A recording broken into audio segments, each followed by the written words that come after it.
Yeah. All right. So the worst kind of editor is the kind who wants you to change your story to be a version of the book the editor wants to read rather than the version you want to write.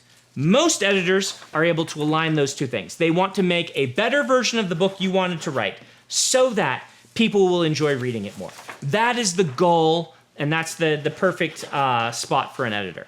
As a new writer, you have to be settling on what type of story you want to tell. You have to be deciding on, what things work for you, and you also have to be figuring out what you're wrong about. A lot of things such as being very info dumpy. A lot of newer writers are like, but no, this is my characterization. This is how I get my character across through these really long extended info dumps that are sometimes flashbacks about the character's whole life story. And in most cases, you're wrong. That is not your character. That is weak writing that you could learn to practice and be stronger at and get your character across. But when you do it well, when you know and you're confident in it, you end up with something like Name of the Wind that I mentioned earlier, which is a heroic account of a character's past told all in flashback. And it's the perfect example of using first person to convey character.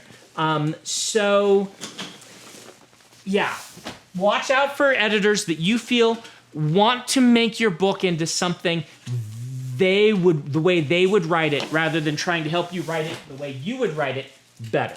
That's the number one thing. And then, of course, watch out for editors who are leading you towards scams. I'm going to do another fan mail here, so you can take that one. So happens more rarely now than it used to happen, but there were some editors who basically would pretend to be editors, pretend they could publish your book, but really what they did was they picked up your book, then recommended you towards a vanity press or toward editors from whom they got a kickback for if you worked with them. It's not bad to pay an editor. Freelance editing is totally a thing, worthwhile to do, but they should be upfront that they're a freelance editor. And I always am skeptical of someone that you sent a submission to for traditional publishing who then refers you to an